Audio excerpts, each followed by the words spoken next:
Bismillahirrahmanirrahim. Assalamualaikum warahmatullahi wabarakatuh.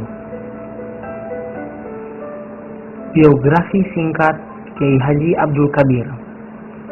Kiai Haji Abdul Kabir diperkirakan lahir pada tahun 1916 Masehi. Tidak ada data autentik yang pasti tentang hari dan tanggal beliau dilahirkan. Bertempat di Desa Kadugenep, Kecamatan Petir, Kabupaten Serang. Dan ayah beliau bernama Marzuk bin Haji Madi, sedangkan ibunya bernama Hajah Kanah binti Jarman. Dan nama Abdul Kabir bukanlah nama lahir beliau. Abdul Kabir sebetulnya bukan merupakan nama lahir dari beliau, tapi nama lahir sebenarnya adalah Jaya Sunawiri. Nama Abdul Kabir beliau beroleh sewaktu beliau pesantren di Kiai Haji Muhammad Zuhri Goreng. Nama kecerdasan beliau, gurunya mengganti nama Jaya Sunawiri dengan Abdul Kabir dengan harapan agar beliau menjadi orang besar. Pada usia 4 tahun, beliau sudah menjadi anak yatim karena ditinggal wafat oleh ayahandanya. Sepeninggal ayahnya, beliau diasuh oleh ibundanya dan pamannya yang bernama Haji Raman, yang saat itu menjabat sebagai kepala desa Sindangsari, Kecamatan Petir. Kiai Haji Abdul Kabir saat itu mempunyai seorang adik perempuan, seibu dan sebapak, yang bernama Murfi'ah. Di usia anak-anak, beliau belajar di sekolah rakyat Tunjung Teja, dan setelah tamat dari sana, kepala sekolah dan guru-gurunya menyarankan kepada ibunya agar Jaya Sunawiri bisa berlanjut ke sekolah Belanda atau HIS yang berada di wilayah Serang, karena Jaya Sunawiri dianggap sangat mempunyai potensi untuk menjadi orang besar. Setelah dianggap cukup menggali keilmuan di Pondok Pesantren Cigodey, guru-guru beliau di sana menyarankan beliau melanjutkan pendidikan pondok pesantrennya ke Tebuireng, Jombang di bawah asuhan Kiai Haji Hasim. Namun, sebelum mengikuti saran guru-gurunya untuk belajar di Tebuireng, Jombang, beliau terlebih dahulu melengkapi dirinya dengan belajar berbagai ilmu agama dan alat, antara lain di Pondok Pesantren Kiai Haji Idris Warung Gunung Lebak, Kiai Haji Iding Ciomas Serang, Pondok Pesantren Guntur Garut, Pesantren Buntet, Pesantren Ciwaring Cirebon, dan Pesantren Cilaku Cianjur, yang menurut keterangan beliau pernah mendapat bimbingan lebih dari 40 kiai di berbagai pondok pesantren.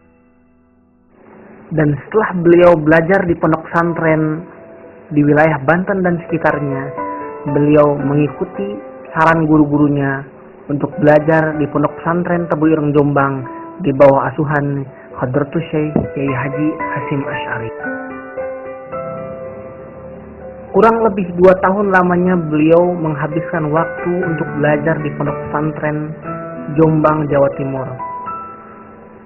Dan kemudian Kiai Haji Hasim Asy'ari meminta beliau untuk segera pulang dan mendirikan pondok pesantren dan mengajar serta berdakwah di wilayah Banten.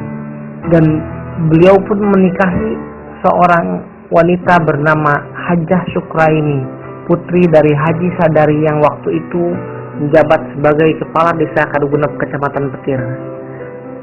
Dan darinya beliau dikaruniai 12 orang putra dan putri, di antara lain Hajah Endah Robiah Al-Adawiyah, Dokteranda Hajah Eroh Bahirah,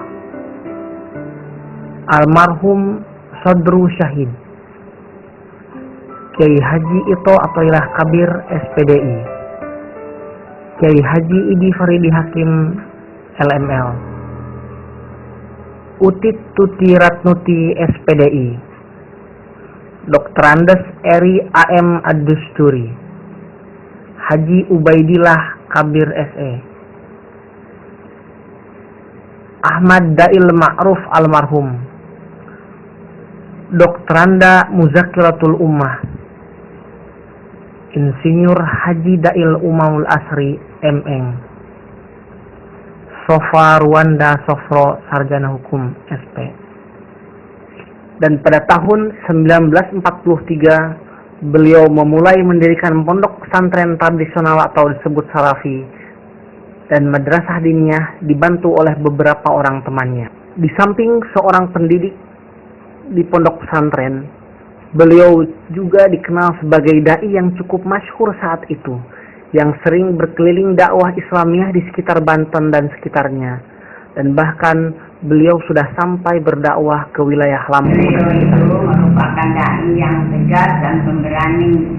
Dia pernah suatu hari waktu jadi wedana di Pengalayan, dia sedang naik mobil kecil sendiri.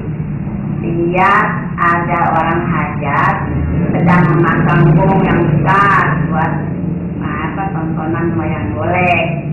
Dia langsung turun dan menegur yang masang bom itu, siapa ini yang punya hajat? Tolong turunkan. Itu gongnya. Itulah dia tidak senang kepada budaya yang bukan Islam. Pernah lagi suatu hari kakak iparnya itu dirampok, diikat, di suami istri. Terus setelah kejadian itu siangnya dia mengerahkan seluruh pentolan-pentolan desa sama orang sekampung, banyak kurang lebih 60 orang, menyerbu kepada daerah yang disangka merampok. Yang kebiasaan daerah itu suka merampok. Jadi diserbu sampai diperiksa sampai tempat tidurnya diperiksa semua. Itulah di situ dia tidak senang kepada kepada perampokan gitu, penganiayaan. Jadi pengen menghilangkan kemaksiatan. Setelah kemerdekaan Republik Indonesia tahun 1945, beliau sempat bersatu dengan kiai-kiai lainnya untuk menyerbu posko Jepang yang saat itu bertempat di alun-alun Serang. Penyerangan pun berhasil, namun teman dekat beliau syahid di medan perang karena tertembak oleh tentara Jepang, dan akhirnya Jepang pun mundur dan mengakui kekalahannya.